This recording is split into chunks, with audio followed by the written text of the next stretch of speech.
All right, so we're back here again. I have a new question for this week's Packback from Andrea Zamudia Bedoya. Although I guess if you're in Spain or Argentina, it'd be like, would it be Bedoya, perhaps?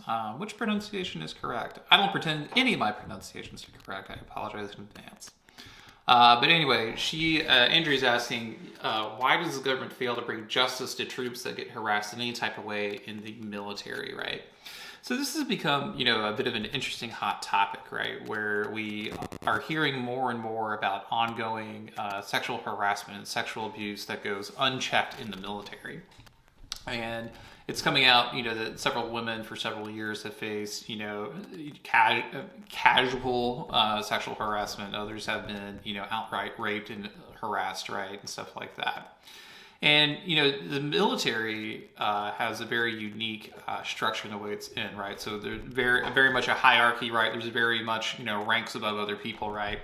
And so, when you have like a position of power over someone, right, you have a lot of control over that person's career, right? And there's very much a culture that, you need to be there for your, ally, for your like friend, for your comrade. But, if you are in a position of power over them, you can intimidate them, right? You can say, don't tell anyone or I'll ruin your career kind of thing. So if you are abused by someone who is in higher power than you, right, then you have implications to I'm just going to ruin your career if you ever tell anyone about this, right? Or I can intimidate you, I can give you some, instead of getting that transfer to Hawaii, you're now in like North Dakota, right? And, it can be very intimidating.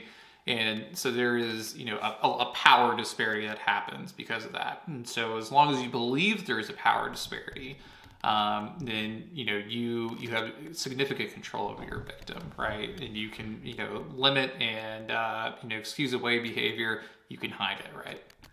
At the same time, if we think about what happens if like people are of equal rank, right, or they're working in the same unit or something like that, there's still like regardless of like what the crime is, and this also happens in police. There's something called like a blue code of silence. And that I think a similar thing could probably be said for the military as well. So in the military, right? You are seen to be supportive of your comrades. Don't rat anyone out. These are people that you're going to live and die with. They got your back, and so they can also recruit. If someone accused someone of doing something, they could recruit allies. They could also make work very challenging to be in. Very unfair. They could not support you if you're, calling for dispatched help or something like that. And so there's very much a culture segment where you can gang up on people to control that behavior, right? There's also an element where the military historically has been more of a male-dominated field. That's becoming less and less so. But when you are surrounded by men and you are one of few women in a unit or the division or whatever, it's easy to feel. I'm sure it would be easy to feel outnumbered, outmatched, like you're alone, that no one's on your side, kind of thing, right? And so it's one of those things that's just like, if you feel isolated and alone, you probably don't feel like you have a lot of agency to correct this issue. And so, this behavior becomes unchecked because people are either scared or intimidated of, speaking up, right? Along with that, depending on how those kinds of crimes are investigated, by senior personnel, you may hear one side of stories, you find them more credible for whatever reason. Oh, it was nothing, they're overreacting, like in a sexist, kind of way, like, oh, women, right, overreacting, or some bullshit like that, right? And then, like, someone's like, oh, we're not going to investigate it, we looked into it, we talked to him, it's never going to happen again. So there's no consequences, there's no investigation. Why would I have faith in the system to correct behavior, right? So that can allow it to be unchecked in that way, is if you don't have any faith in the system, that anything will be done, or any kind of consequences come in, it's very bad, right? From like another perspective too, you could think about the way that military courts work, or how those tribunals work. So there's like two sections to it, right? So there's one trial where they just focus on the evidence, right? There's no other arguments, there's no like witnesses or anything like that. they're strictly adjudicating, what evidence can be allowed to come into the court, right? Once that is established, which can be a rather lengthy process, and you could have certain items that are thrown out that may indeed be critical to a case, just as you would with a normal trial, right? They go through all that first. Then they go through and they actually have the actual trial of the individual. Now that the evidence has been cleared, in some form, right? So, there's an aspect of that, depending on what gets thrown out, right? Depending on what existing, code of standard behavior, right? Where someone does not receive a punishment they should receive because certain evidence has been thrown out ahead of them, right? And so that also complicates it, right?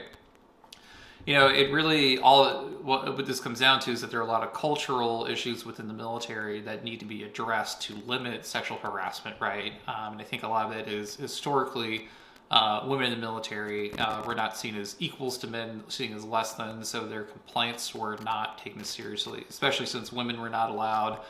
Well, they weren't allowed for a long time, and then they had specialized units, and then they weren't fully integrated, and then they somewhat recently got combat service.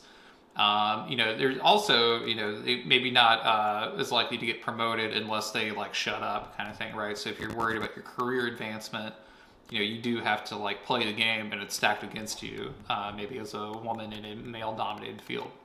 There was actually a story in the Washington Post, I think, where there were these two female generals who were top candidates, were really looking great for the job, and in any other time they would have easily received that promotion. But what ended up happening was that because under the Trump administration there was the fear that he would not approve, President Trump would not approve of the promotions, and so they held back that recommendation because they didn't want to get it denied. So they kind of limited how well women could rise up in the ranks because out of fear they would not be approved by President Trump, which is a whole different set of issue, right? So if your opportunities to advance and grow are knifed off, then you really are not in any position to institute change that you may think is believable or necessary or things like that. So that's a whole set of issues. But anyway, what's the bottom line? Excellent question. A lot of room to discuss and really talk about. So I love seeing those types of questions. Thank you for posting it, and I'll see you guys next week.